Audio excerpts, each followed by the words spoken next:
Mayor Curry, you're at the halfway point, the midway point of your career here in City Hall, and you're very passionate about this community, and you've been very passionate about crime from the start, and you have something to tell us about today.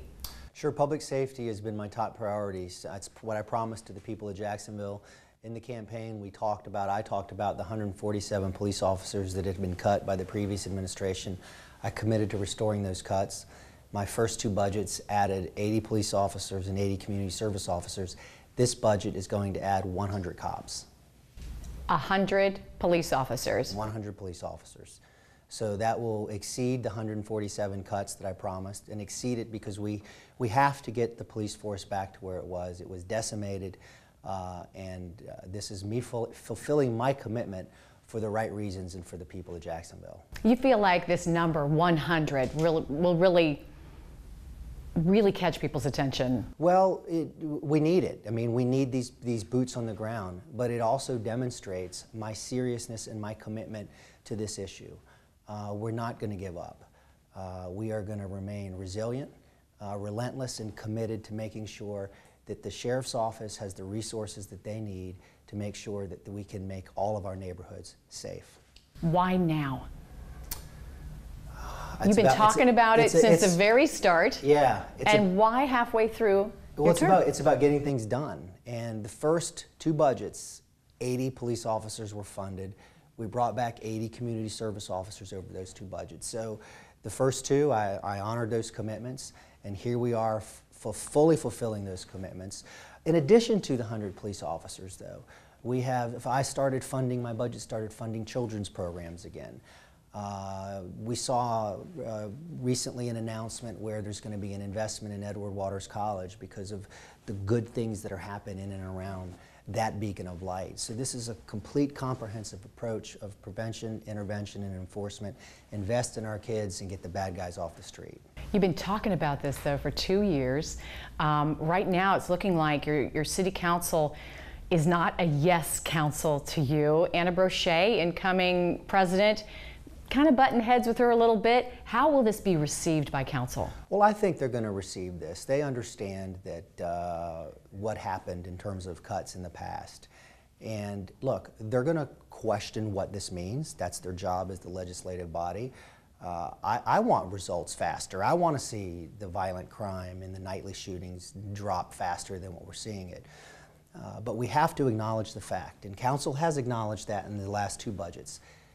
We don't have enough police officers, men and women, on the street. And if we're going to expect good results, we need to make sure they have the manpower to do their jobs, so they're not stressed and strained and running from call to call. With the right number of boots on the ground, they have the time to get out of their cars, spend time in the community, build relationships, and respond in a timely manner. I don't think anybody's going to argue about the fact that we do need police officers. Isn't that correct? That's clear. I hope not. I hope not. I'm committed to it. I believe in it. So, like I've done the first 2 years, when I've studied an issue, when the experts tell me this is what we need, and the experts in this case are law enforcement, focused on it and going to push to accomplish it and get it done for Jacksonville. What was it? What is the key crime that really caught your attention and that tugs at you? And do you think about that when you're planning this, mapping this out? Oh, sure. Oh gosh, we had Aiden McClendon that was shot and killed. Early in my term. That was continues to be, frankly, a dark day. In the campaign, I spent a lot of time in the neighborhoods, continue to spend time in the neighborhoods, but I knocked on someone's door and met at the time an 11-year-old, and he answered the door, and we started to talk about baseball and football. And gosh, I have a son the same age, and then it rolled off of his tongue that he saw somebody get shot right in front of his house the night before, and it hit me like a brick. I was a candidate at the time. I thought, my goodness, my own children will probably never experience that. No child should experience that.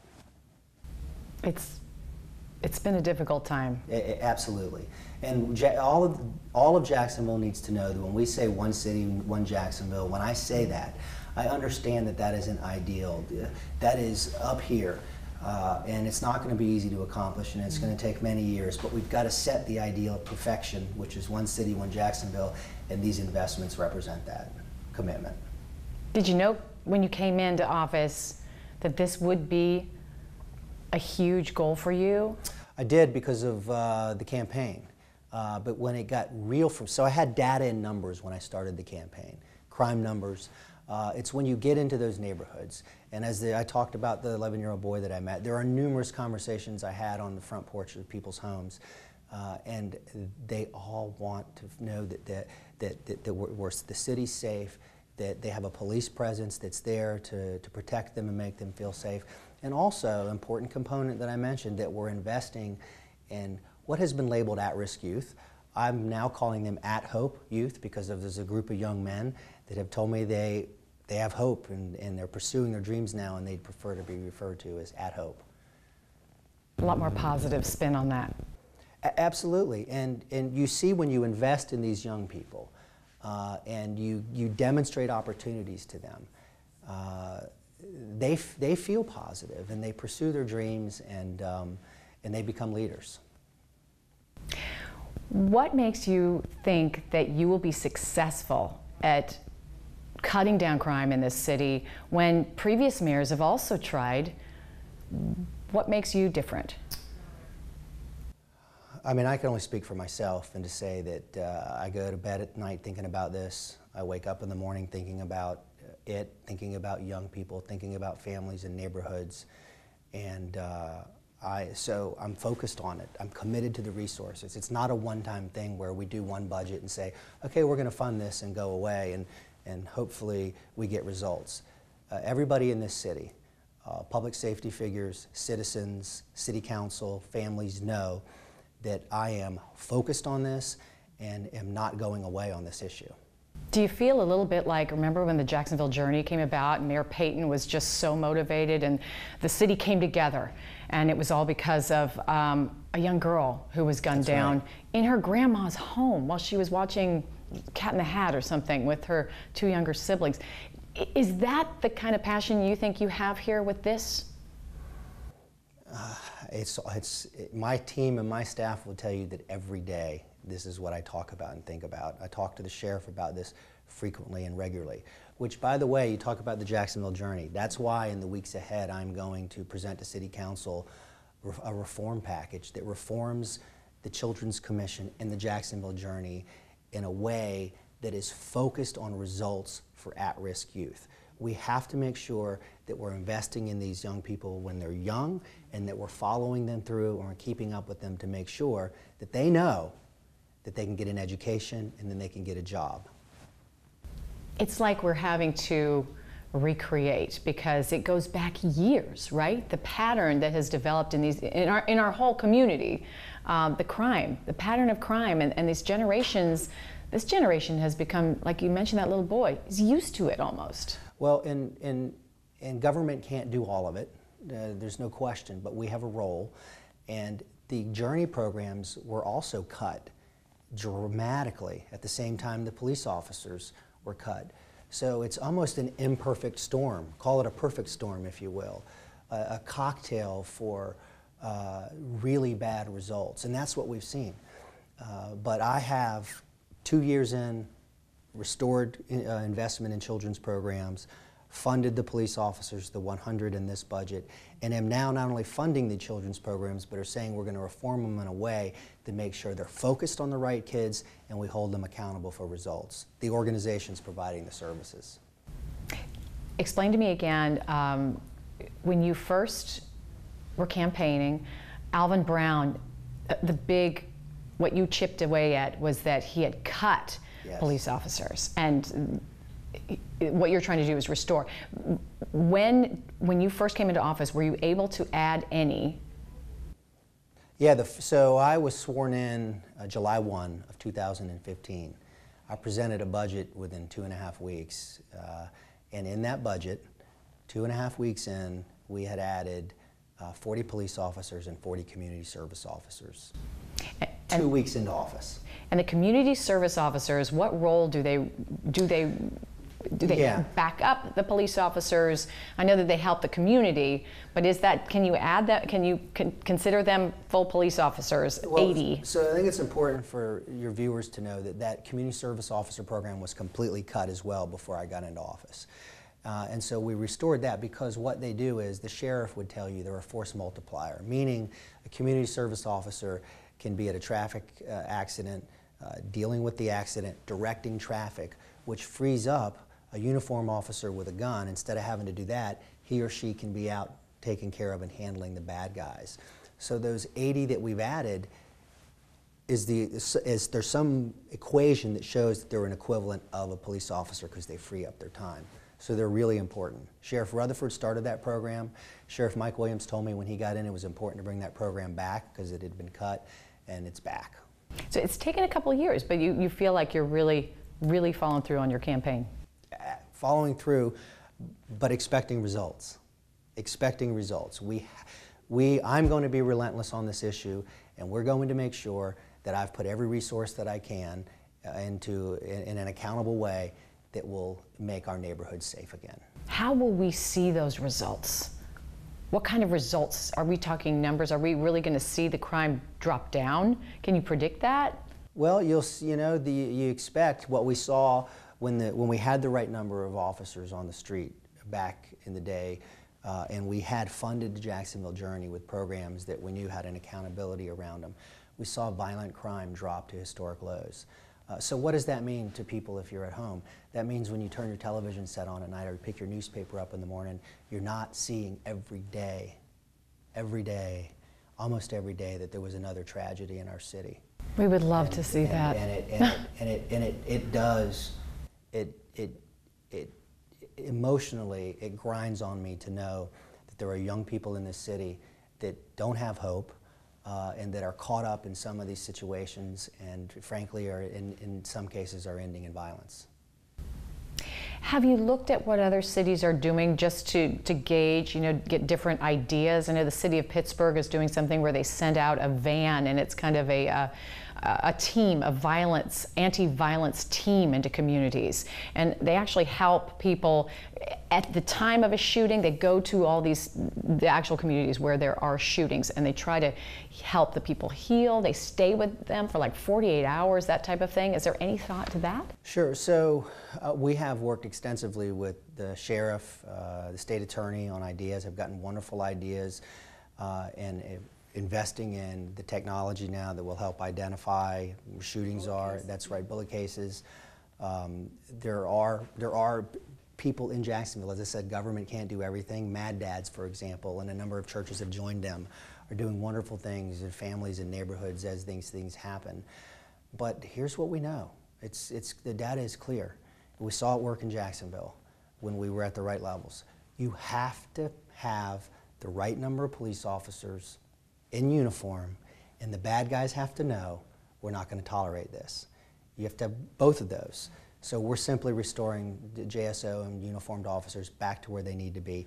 And you also have to invest in kids that are at risk, make them at hope, so when they're 14, 15, 12 years old, they're not even faced with making these bad decisions because they don't have the right family environment around them. And again, do you expect to encounter any difficulties from City Council in the funding? I expect questions because I expect they'll ask, what can we expect in results? And I will say, I expect the same thing. I expect results, but I also acknowledge I've spent so much time with Sheriff Mike Williams. Recently I had the opportunity to spend some time with the Congressman and the former Sheriff John Rutherford. And Rutherford would also say the cuts that he experienced that Mike inherited decimated the police force. So you're 147 down. That doesn't, when you fund those, you've got to fund them, you've got to put them in an academy, you've got to train them, you've got to get them in a car, then they have to get on the ground with the experienced officers. So it's going to take time to fill that gap. We're not looking for short-term answers, we're looking for long-term solutions, and that's why I continue to invest and remain committed. And Mr. Mayor, you were telling me that it's kind of a three-part program here that you wanted to announce, and we talked about the parental leave and of course Edward Waters College. Is this all together? How do you explain? Just go ahead and explain it to me. How does it wrap up? Yeah. So what, in a presentation? in the budget that I will present, it will lay out what's called safer neighborhoods, and in part of safer neighborhoods are what we've already announced, and that is the investment in Edward Waters College, and that is saying, look, here is a college that is a historic college in the state of Florida, not only our city. And what they've done there is they've created a beacon of light, and I think where we see success in a neighborhood that's created its own safety and education, we ought to support that and make that light shine even brighter. Included in safer neighborhoods are going to be things like equipment, updated 911 systems, fire equipment, and additional fire personnel that will also be rolling out. So it's a comprehensive investment in public safety. Okay. And we can do that now that we've solved pension. That's what's freed up. Yeah, so what you'll see in the budget address, had the pension solution, had we not solved it, we would be facing significant cuts in this budget. There would be no additional police officers. There would be none of the equipment that I'm going to be announcing. There would be none of the infrastructure that I'm going to be announcing. So thank you to the people of Jacksonville for walking that road with me and solving that pension problem.